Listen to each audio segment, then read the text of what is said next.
Akadir sahnege Hatay uğramaganların sakrağıdır. Rahim bittige de gideler derlev güne.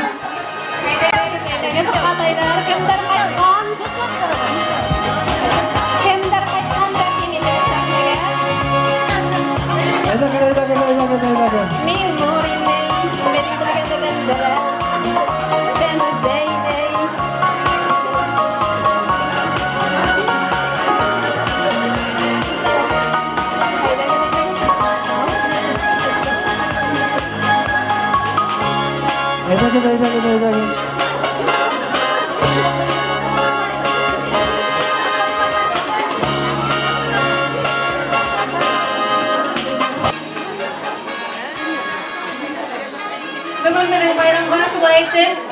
11 Hatay kılıp kaytkan. Gönderme nimen dağara otura. Şimdi Hatay tuğunlarla. Hatay otura hanma. Nesife. Bana hangi dağara otura? Hatay'da.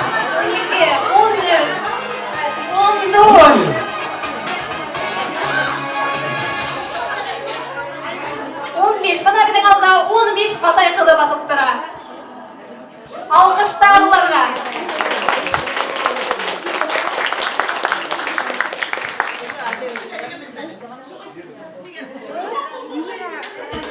Benim uğramda iyi oluğu.